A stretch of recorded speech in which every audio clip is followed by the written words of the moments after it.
নমস্কার, আপনারা দেখছেন টিভি24 বাংলার সঙ্গে রয়েছে আমি সুস্মিতা। শুরু করছি নজরে দুনিয়া।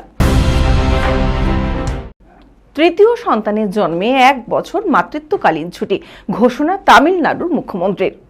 রাজ্যের মহিলা সরকারি কর্মীদের জন্য বিরাট ঘোষণা করল তামিলনাড়ুর থলপতি বিজয়ের সরকার। ঘোষণা করা হয়েছে এখন থেকে তৃতীয় সন্তান জন্মের 1 বছর মাতৃত্বকালীন ছুটি পাবেন মহিলা সরকারি কর্মীরা। পূর্বে প্রথম ও দ্বিতীয় সন্তানের ক্ষেত্রে এই সুবিধা দেওয়া হতো, এখন তৃতীয় সন্তানের ক্ষেত্রেও তা দেওয়া হবে। সম্প্রতি তামিলনাড়ু বিধানসভায় এই ঘোষণা করেন মানব সম্পদ ব্যবস্থাপনা মন্ত্রী ডি শরৎ কুমার।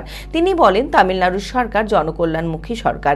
এর আগে তামিলনাড়ুর প্রচলিত নিয়ম অনুযায়ী 2 সন্তানের জন্মের ক্ষেত্রে মহিলা সরকারি কর্মীদের 365 দিনের 365 দিনই ছুটি বরাদ্দ থাকত। তবে তৃতীয় সন্তানের ক্ষেত্রে সেই ছুটি কমিয়ে হয় 12 সপ্তাহ।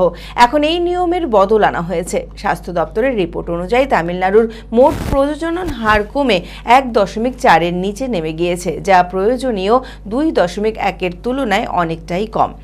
এই অবস্থায় অধিক সন্তান জন্মের পক্ষে বারবার সুর চড়াতে দেখা গিয়েছে দক্ষিণের মুখ্যমন্ত্রীদেরও। এখনো পর্যন্ত মুখ্যমন্ত্রী বিজয় এই ইস্যুতে কিছু না বললেও এই উদ্যোগ সেই নীতিরই অংশ বলে মনে করছে অনেকেই। লাইব্রেরিতে 19 লাখের ফাইন, বই রিটার্ন 150 বছর পর। প্রায় 150 বছর আগে লাইব্রেরি থেকে ধার নেওয়া বই ফেরত এলো অবশেষে। এতদিন লেট ফি বেড়ে অঙ্কটা দাঁড়িয়েছে প্রায় 19 লক্ষ টাকায়। ঘটনাটি অস্ট্রেলিয়ায়। সমুদ্রের ধারে শহর কিয়ামায় বাড়ি সংস্কার করতে গিয়ে ইটের গাঁথনি দেওয়া ফায়ারপ্লেসের ভেতরে একটি চায়ের বাক্সের মধ্যে বইটি পান বাড়ির বাসিন্দা রস সেমন্স। খুলে দেখেন প্রাচীন বইটিতে স্ট্যাম্প দেওয়া রয়েছে। বইটি নিয়ে সোজা তিনি চলে যান লাইব্রেরিতে ও সেটি ফেরত দেন। 1858 সালে প্রকাশিত ওই বইটির নাম অ্যান্টিকুইটিস অফ এথেন্স। তবে সেই সময়কার রেকর্ড হারিয়ে যাওয়ায় কাউকে জরিমানা করতে পারবে না কর্তৃপক্ষ। কিয়ামা পাবলিক লাইব্রেরির ম্যানেজার মিশেল হাডসন জানান, মুদ্রাস্ফীতি হলে এই 150 বছরে জরিমানা বেড়ে দাঁড়িয়েছে 28,000 অস্ট্রেলিয়ান ডলারে, যা ভারতীয় মুদ্রায় প্রায় 19 লক্ষ টাকা। বইটির মলাটের ভেতরে লেখা আছে জরিমানা প্রতি সপ্তাহে 3 পেনি করে। 1872 সালে প্রতিষ্ঠিত ওই লাইব্রেরি থেকে বই ধার নেওয়ার অন্যান্য নিয়মকানুনও লেখা আছে মলাটের ভেতরের পৃষ্ঠায়। হ্যাডসন অ্যাসোসিয়েটেড প্রেসকে বলেন, এত পুরনো বই তাদের কাছে ফিরে আসবে তারা কখনো ভাবেনি। বিয়ের জন্য হাহাকার, পুরুষদের কিভাবে ফাঁসাচ্ছে ভুয়ো কনেরা, দেখুন নজরে দুনিয়ায়। চীনে বিয়ের বাজারে চাহিদা এবং যোগানের হিসেবটা বেশ কঠিন। পাত্রের সংখ্যা অনেক, কিন্তু পাত্রী কম। ফলে বিয়ের জন্য হন্যে হয়ে ঘুরে বেড়াচ্ছে নিঃসঙ্গ পুরুষেরা। আর এই সুযোগকেই কাজে লাগিয়ে প্রতারণার ফাঁদ পেতেছে এক শ্রেণীর অপরাধীরা। বউ খুঁজতে গিয়ে শেষমেশ পকেট ফাঁকা হচ্ছে পাত্রের। চীনে দীর্ঘদিনে 1 সন্তান নীতি এবং পুত্র সন্তানদের অগ্রাধিকারের কারণে নারী পুরুষের সংখ্যার ভারসাম্য বড় ধরনের পরিবর্তন এসেছে, যার ফলে বহু পুরুষের সংখ্যা নারীর থেকে প্রায় 3 কোটি বেশি। বিয়ের জন্য অনেকেই বিভিন্ন এজেন্ট বা ম্যারেজ সংস্থার মাধ্যমে পাত্রী খোঁজেন, আর সেখানেই সুযোগ নিচ্ছে ভুয়ো কনেরা। এরকমই এক গল্প 37 বছর বয়সী ওয়াং ঝুয়াং এর। এই বয়সে এসে তিনি বিয়ের আশা প্রায় ছেড়ে দিয়েছেন, কিন্তু তিনি একটি বিবাহ সংস্থার বিজ্ঞাপন দেখতে পান। অভিযোগ, সংস্থাটি তাকে পাত্রী খুঁজে দেওয়ার প্রতিশ্রুতি দেয়। ভারতীয় মুদ্রায় প্রায় 42 লক্ষ টাকা ওই সংস্থাকে তিনি দেন।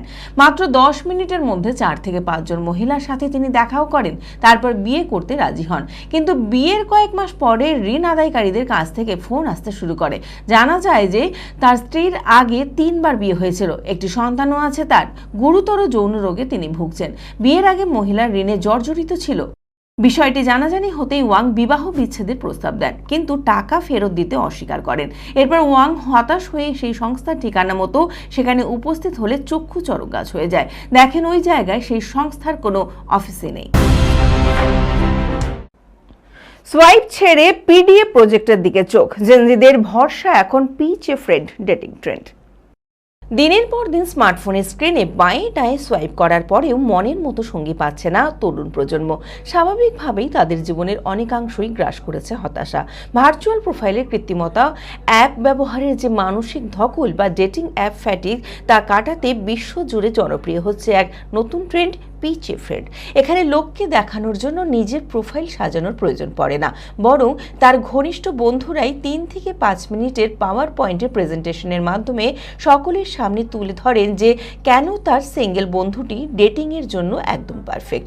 বন্ধুরা কোনো বার বা পাবে স্টেজে উঠে তাদের সিঙ্গেল বন্ধুত্বের ব্যক্তিত্ব, ভালো মন্দ গুণ এবং কেন তিনি একজন দুর্দান্ত সঙ্গী হতে পারেন তা হাসির ছলে প্রেজেন্টেশনের মাধ্যমে অডিয়েন্সের সামনে তুলে ধরেন।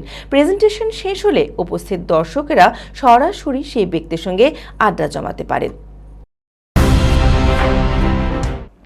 এই খবরের সাথেই শেষ করছি নজরে দুনিয়া। আপনারা দেখছেন টিভি 24 বাংলা, সংবাদ বিনোদন সারাদিন সারাক্ষণ।